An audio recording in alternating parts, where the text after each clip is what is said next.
Hi, I'm Joshua Farley.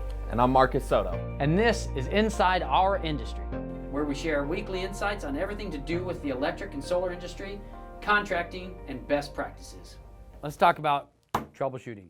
We do a lot of troubleshooting, and what that means is something's not working, and we have to figure out what the problem is and how to fix it. We've got a guy over in Fountain Hills. Fountain Hills. This house has been remodeled.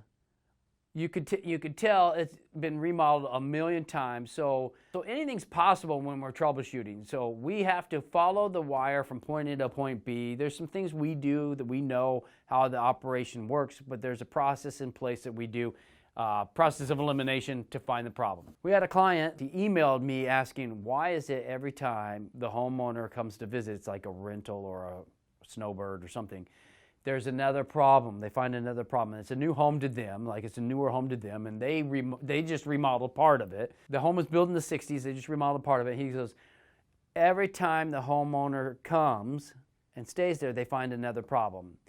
And we come out and fix it, and then they come back and they find another problem. Now they think that we're not solving problems. Well, one, the process for us is when we come to your house and you have a problem, we're going to find the solution for that problem. And that's it. All the troubleshooting we do is time and materials. Every time we do troubleshooting, we charge by the hour. And we don't know what it's going to take, right? We Right. don't know where the problem is. We don't know what was done before. We don't know any of that. We're coming in kind of with a blank slate. We know what's not working, and we have to figure out what. That's why we have an hourly rate. We can't bid because we don't know what it's going to take. So on a time and material basis, our guys are trained to get things done as fast as possible. There's no milk in the clock. So on a time and material basis, we could go through your house and look for every problem, but it's costing you money. So if it's not a problem, we don't need to check to make sure that's working properly because you haven't told us it's not. Right. So we're going to give it the benefit of the doubt that it's working properly. And we have inspections for that. We can come through and kind of check everything and make sure that everything's working the way that it should be, at least somewhat, Yep. right? And so we do inspections where we can come in and check everything, but when something isn't working, we focus on that one thing and try to determine what the problem is. Right. This particular project, I went and met my technician over there on the customer's request because he thought it was a little bit fishy. He thought he was being taken advantage of, but he wasn't. We're out on new call every time. We found a 5-gang box in the wall that had been mudded and drywalled up to a 3-gang opening. So it was a 5-gang box that had mudded only half of it, so they could do one 3-gang plate instead of a stackable, because we couldn't. I guess there was a stackable plate on there before they put together because 5-gangs aren't off the shelf, right? And everything takes forever to order. Yep. So anyways, they mudded and drywalled over this box. Illegal. Why they did that or who they did that is beyond me. This box is in the corner. When you walk in the bedroom, the switch for the bedroom is right here. And then there's exterior windows, and the box is over there on the wall, switch height. And the customer says there used to be switches for downstairs and out, like from a remodel years ago that wasn't done properly, right? So when you take shortcuts in a remodel, you pay for those later on. There was a light fixture that wasn't working, so he figured that out and he found this box, right? So it was just crazy. There's another problem in the bathroom where something wasn't working, and inside the bathroom there's a water closet that may have been for an old water heater, maybe, I don't know. But now there's a stackable washer and dryer, like barely enough room to get in there. On the left side of the stackable washer and dryer with a 6-inch clearance is an old electrical panel. And you can get the cover open. You open the cover, it has been abandoned, and now it's a junction box. So it's like got wire nuts sticking out of the dead front. So there again, we didn't do things properly the first time. Now we have points places for these electrical systems to fall. On the right side of that dryer is the electrical panel that you can't open up either because the vent from the dryer is right in front of it, and you can't even open I can't open the electrical panel. And then in front of that, around the panel, there's like single gang covers, so there's junction boxes everywhere. And that just screams inexperience. Yeah, and we see it all the time, right? It's either inexperience, somebody didn't know better, or somebody just didn't care. Right. Right?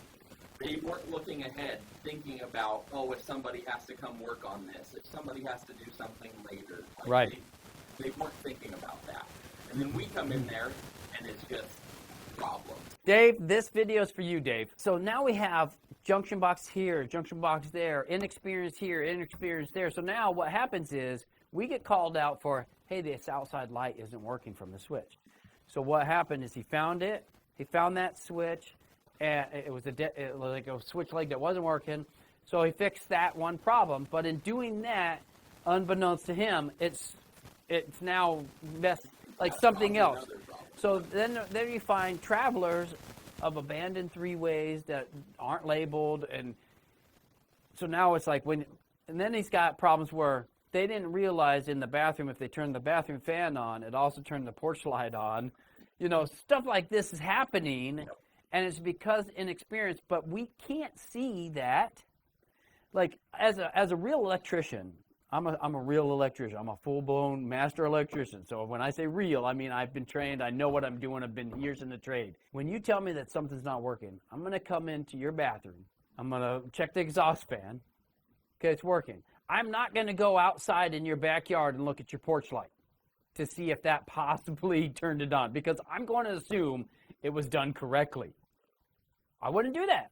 I'm not going to go around the house to see everything else that might have affected.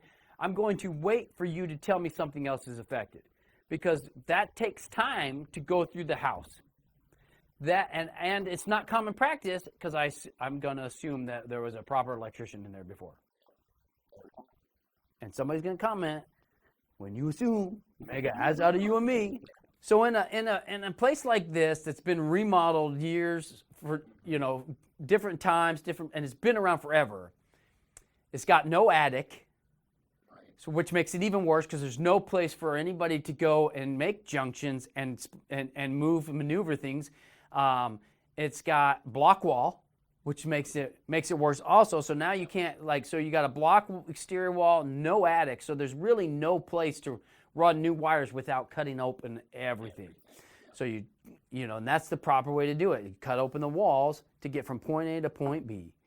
Now, the proper way to troubleshoot is also, hey, unfortunately, there's this junction box here in the middle, in a place where I've never seen a junction box in any other house that I've worked at. Well, I'm sure I've seen them, but they're not supposed. A junction box isn't supposed to be here.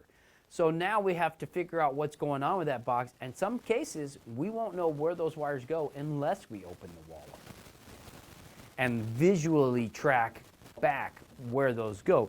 And we did some work.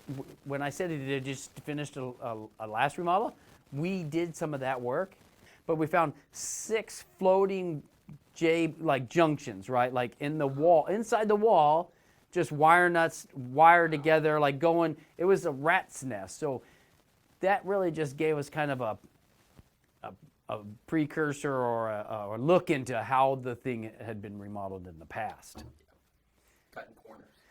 Well, Corners and not knowing any better, not doing things the way that you're supposed to be doing them. Right. So anywhere where those wires are broken, where there's junctions made, anything, that has to be accessible. 100%. Just like that washer and dryer is not you can't have a washer and dryer in front of a panel. You need to have, by National Electric Code and building standards, you need to have 3 feet in front of that electrical panel. So we'll post the pictures. Tell us what kind of stuff you guys find out there. We love to see, what's out there. Share it on our Facebook page or shoot us a message.